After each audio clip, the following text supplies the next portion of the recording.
आज पुनः मैं Brajbhushan Awasthi commerce with BB Awasthi channel पर आपका स्वागत करता हूं। पिछले पीरियड्स में मैंने फॉरफीचर ऑफ शेयर्स के संदर्भ में कंपनी अकाउंट्स की बात करी थी। आज मैं उन कंपनी अकाउंट्स के फॉरफीचर शेयर्स का ज़रा न्यूमेरिकल पार्ट से आपके उसके कॉन्सेप्ट को क्लियर करता हूँ। ओके, थोड़ा सा टेक्निकल होता है लेकिन बड़ा आसान। तो जो मैं एक क्वेश्चन लेता हूँ माय डियर, देखिएगा, फॉरफीट करूँगा और री इशू करूँगा। ओके, देखिए क्वेश्चन ले लूँ कि शेयर इशूड कितना हो रहा है। Share issued 2000 shares, okay, at the rate 10 each. Application पर मिल रहा है 2 अलॉटमेंट पर 3, फर्स्ट एंड फाइनल पर 5 रुपये। ओके, कोई मिस्टर एक्स हैं जिनके पास कितने शेयर्स थे? अपने 100 शेयर्स की याचना भुगतान नहीं किया, ठीक है, जिस कारण से इनके अंशों का शेयर्स का हरण कर लिया गया। फिर इन्हें पुनः निर्गमित बाद में हरण किए अंशों को 5% डिस्काउंट पर पुनः निर्गमित किया जाता है। ठीक है, एक ये सिंपल सा क्वेश्चन। अब देखिएगा क्या हुआ कि 2000 शेयर्स इशू किए गए थे, जो कि एप्लीकेशन पर 2, अलॉटमेंट पर 3 और फर्स्ट एंड फाइनल कॉल के ऊपर 5 रुपये मांगा गया था। ठीक है ना। तो अब देखिए क्या हुआ कि एप्लीकेशन पर कितना मिला। एप्लीकेशन पर मिला 2000 शेयर्स इंटू 2 रुपये के हिसाब से तो 4000। ओके, अलॉटमेंट पर 3 रुपये के हिसाब से 2000 शेयर्स पर 6000 रुपये। फर्स्ट कॉल पर फर्स्ट एंड फाइनल ये 5 रुपये थी, 2 रुपये के हिसाब से हमको चाहिए कितना था? 10,000 रुपये। ओके, लेकिन वास्तव में ये 10,000 हमको कंप्लीट प्राप्त नहीं होता है। तो ये 2 मिल जाते हैं, तो हम इनकी एंट्री कर लेते हैं कि bank account debit to share application account. ठीक है, कितना? 4000। Share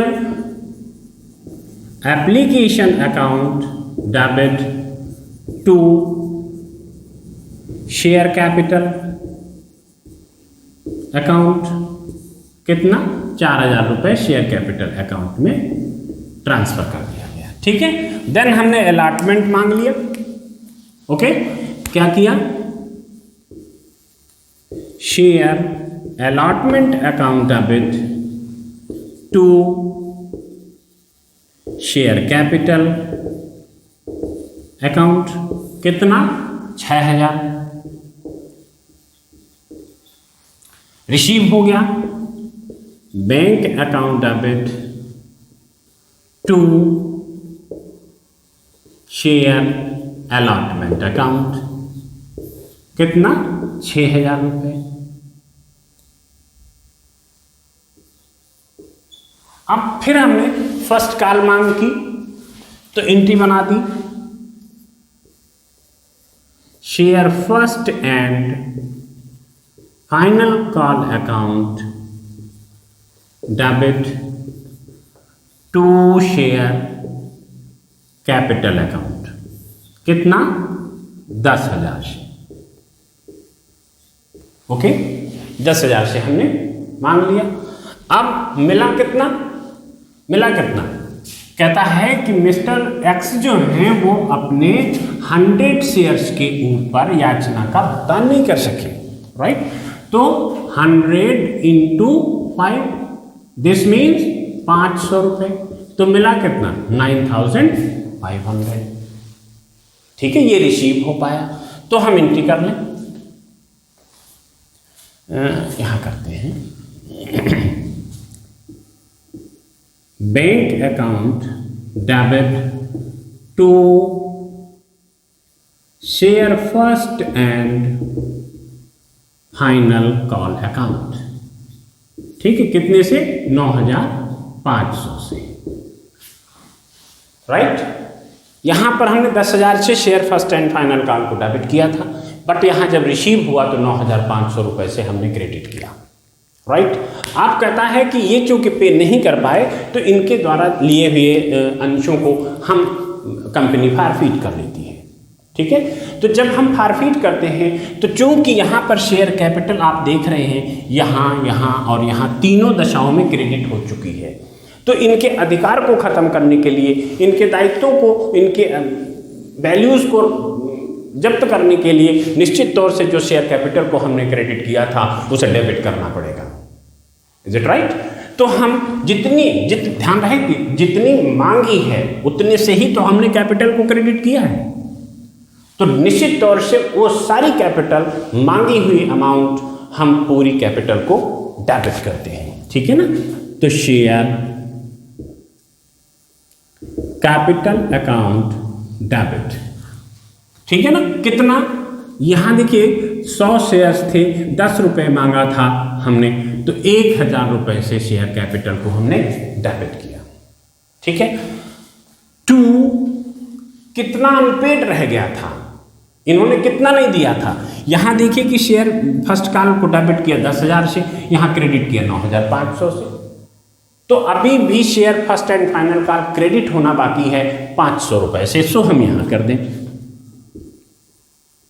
share first and final call account, कितना 500 से, राइट। जब 500 से कर दिया तो इन्होंने हमें पैसे दिए कितने थे, तो एप्लीकेशन दिया था, अलॉटमेंट दिया था, तो जो पैसा इनके द्वारा दिया गया था उसको कंपनी जब्त कर लेगी। तो कितना दिया था, 100 शेयर्स के ऊपर एप्लीकेशन के 2 रुपए, अलॉटमेंट के 3 रुपए, दिस मीन्स 5 रुपए पर शेयर, दिस मीन्स 500 रुपए इनके द्वारा दिया जा चुका था, तो वो हम फारफीट करते हैं। तो शेयर फॉरफीचर अकाउंट हमने 500 रुपए से क्रेडिट कर दिया, राइट। अब देखिए यहां पर जो share first and final call debit हुई थी 500 रुपए से कम क्रेडिट हुई थी, तो यहां पर उतने से क्रेडिट हो गई, अर्थात ये जो 10,000 रुपए से डेबिट अमाउंट पड़ा हुआ था वो अकाउंट कंप्लीटली क्लोज हो गया, बंद हो गया, और हमने 100 शेयर्स को फारफीट कर लिया। अब हम इनको री इशू कर दें तो कहता है कि री इशू करने पर 5% डिस्काउंट। ध्यान रहे कि सामान्य रूप से कंपनी डिस्काउंट पर शेयर्स को इशू नहीं कर सकती, राइट, ये उसके ऊपर प्रतिबंध है कंपनी के ऊपर, लेकिन फॉरफीटेड शेयर्स को इशू वो प्रीमियम पर कर सकती है, डिस्काउंट पर कर सकती है, पार पर कर सकती है, इस पर उसका कहीं कोई प्रतिबंध नहीं है। ठीक है ना, तो किसी भी दशा में कर सकती है। ये बात अलग की कि वो प्रीमियम पर इशू थे फिर भी वो डिस्काउंट पर कर रही, वो वहां पर पार पर इशू थे अब प्रीमियम पर कर रही, तो एज कंपनी के डिसीजन है, जैसा भी उचित समझती है वो कर सकती है। तो अब यहां पर कहती है कि 5% डिस्काउंट के ऊपर वो शेयर्स इशू कर रही है। ठीक है ना, तो हम भी कर लेते हैं। तो जब डिस्काउंट पर इशू होगा तो कितने रुपए, 5 रुपए मीन्स 10 वाला शेयर 9.5 रुपए में, 5% डिस्काउंट मीन्स 10 रुपए में से 0.5 माइनस हो जाएगा, तो 9.50 रुपये पर शेयर के ऊपर इशू किया गया, तो इतना ही तो पैसा उसे मिलेगा कंपनी को, तो ठीक है। तो बैंक अकाउंट डेबिट 950, ठीक है, 950 मीन्स 100 इंटू 9.5, ठीक है। और 2 ध्यान रहे 2 हुई शेयर कैपिटल, कितना 1000। तो ये जो डिफरेंस है यानी कि डिस्काउंट है वो इस फॉरफिटेड शेयर्स के वैल्यू से हम कलेक्ट करते हैं। तो शेयर फॉरफीचर अकाउंट डेबिट कितना 50 रुपये, ठीक है 50 रुपये हमने उससे ले लिया। अब हमने देखिए फॉरफिट कितना किया था, हमने पैसा कितना फॉरफिट किया था। ध्यान रहे कि डिस्काउंट फॉरफिटेड वैल्यू से ज़्यादा नहीं दी सकती। कंपनी डिस्काउंट पर इशू कर सकती है लेकिन डिस्काउंट की वैल्यू फॉरफीचर अमाउंट से अधिक नहीं हो सकती। क्लियर है? तो अब इसके पास फॉरफीचर में बैलेंस कितना रह जाता है 450, 450। तो वो 450 अब कंपनी को कैपिटल प्रॉफिट हो जाता है और वो amount transfer to capital reserve कर देती है। ठीक है, तो share feature account debit to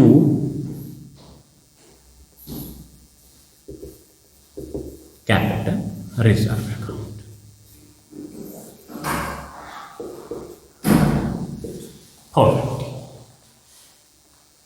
clear?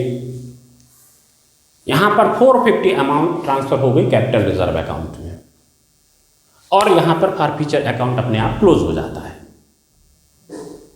Clear है? यहां पर कंप्लीट ध्यान रहे कि यहां पर जो डिस्काउंट की वैल्यू होती है, डिस्काउंट की वैल्यू कभी भी फॉरफीचर अमाउंट से अधिक नहीं हो सकती। वो बात अलग है कि कंपनी को शेयर्स इशू डिस्काउंट पर इशू करने की प्रिविलेज है, छूट है, री इशू करने की, फॉरफिटेड शेयर्स को री इशू करने की प्रिविलेज है, लेकिन उसकी discount value up to forfeited amount of the shares on which जो उसे रिसीव हुई है उससे ज़्यादा डिस्काउंट नहीं दे सकती। और जो इसका प्रॉफिट बच जाता है उस प्रॉफिट चूंकि कैपिटल प्रॉफिट है तो कैपिटल प्रॉफिट होने की वजह से उसे कैपिटल रिजर्व में ट्रांसफर कर दिया जाता है। क्लियर हो जाता है? तो ये एक सिंपल सा एग्जांपल था। आगे नेक्स्ट में मैं आपको इशू एट ए प्रीमियम को फॉरफिट करके और इशू करके दिखाएंगे। Thank you.